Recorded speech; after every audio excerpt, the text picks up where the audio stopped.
What's going on, everybody? So today we're gonna install the 190 big bore kit and racing cam on the Kayo. I've never done this install before, so we're gonna learn today. First thing I'm gonna do is get started by pulling the motor out of the off the frame here. So we're gonna drain the oil, and then we're gonna take off the gas tank and tail fairing. Gonna undo the exhaust. Looks like we got motor mounts right here. Looks like there's one there, and then one on the bottom that we're gonna grab. And then we're also gonna have to pull off the undo the chain on this side. So I might just loosen the wheel as opposed to pulling the sprocket, and we'll get the chain off. And we should have the motor out in just a few minutes here. Alright, took the camshaft cover off. Pretty simple, just got 2 bolts. These guys up top, pulled those off. Pulled off the spark plug.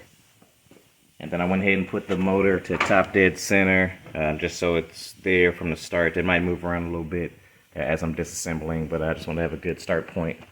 You can see there's valve play. And both of the valves there. Alright, so taking off the camshaft, you want to make sure that you take it off in an even pattern. So I'm going to start by loosening each of the bolts crisscross, and it's just to make sure you don't bend anything. And then when it comes down to torquing them back down, you want to reassemble them in the same manner, loosen them or tighten them in that crisscross manner. So the bolts for the rocker arms holding down the camshaft are pretty tight. I actually had to tilt the motor on its side and get a breaker bar to kind of at least crack them loose. And then for the to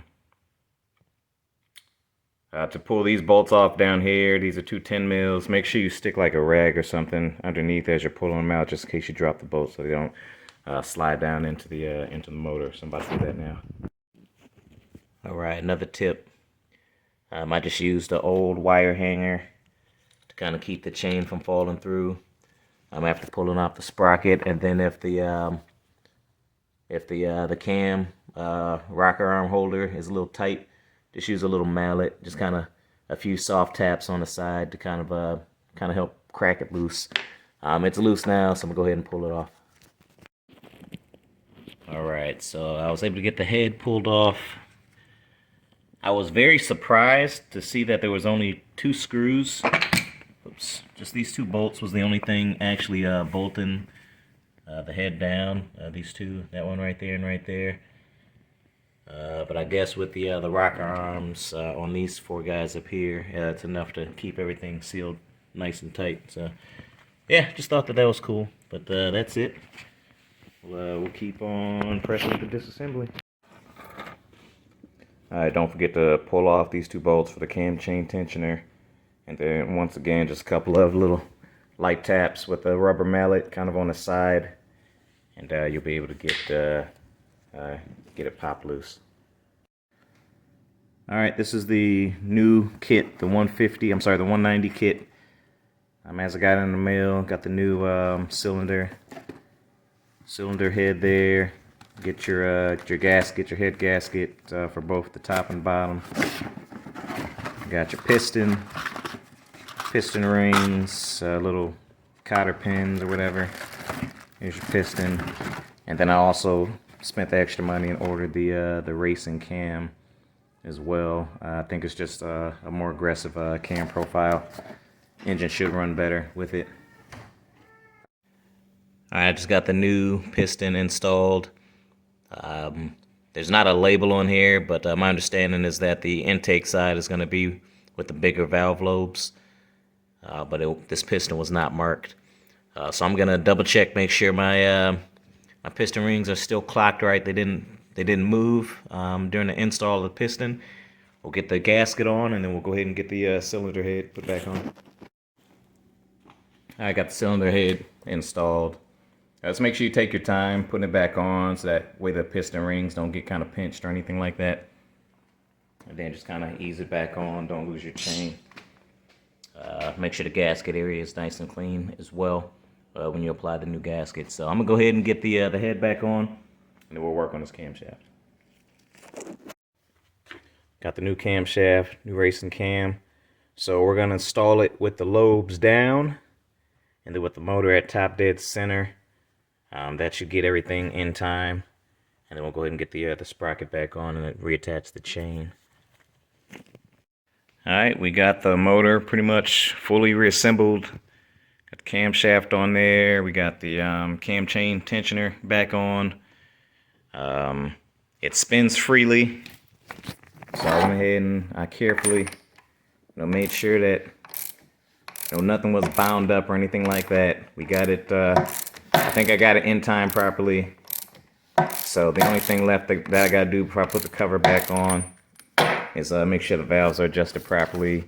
And I called Blair at SV Racing Parts, and he said 0.08 millimeter for the intake, and then 0.12 millimeter for the exhaust. So we're gonna go ahead and get that dialed in. And then I'm running a factory carburetor, so he recommended getting a bigger jet as well for the main jet. So I'm gonna try and order one in, or I'll drive down to the bike store out in town and see if they got some bigger jets for me. But we are on the home stretch here. As soon as I get it back together, we'll get it back on the bike, and hopefully it will run and make some power. Alright, I got some engine degreaser, kind of cleaned up the motor since I had it out, so we're about to stick it back in. It's not too heavy, but it's definitely awkwardly shaped, and the frame is pretty tight, so it's kind of difficult to get it back in, especially if you're working by yourself like me. I'm a wee little guy. I'm only about 150 pounds or so, 5'10". So I'm gonna need to use this jack to kind of get it into position so I can get it bolted back. So I'll show you guys what that looks like here. So you kind of just use the jack and just to kind of support it, and then you just wiggle it up into the place you want it. And then once you're able to get one of the motor mount bolts in, then we can kind of wiggle it and jiggle it as we need to get the other ones kind of situated. So yeah, that's how you do it. Alright y'all, moment of truth. 190 kit is installed, bike is put back together. I don't have any bolts left over, so I imagine that it was done correctly. So let's go ahead and fire it up and see how she sounds. Alright friends, the bike is running. I got it idling pretty good. I've had it around the block a few times and just kind of breaking it in. But yeah, it's definitely running good. It sounds good.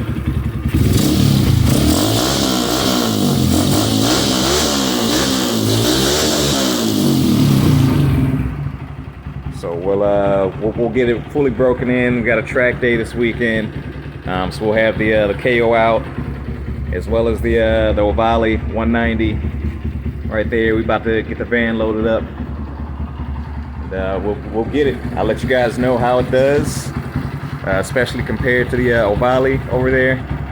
And I'll keep you guys updated as I continue to ride and build this thing. All right, thanks for watching.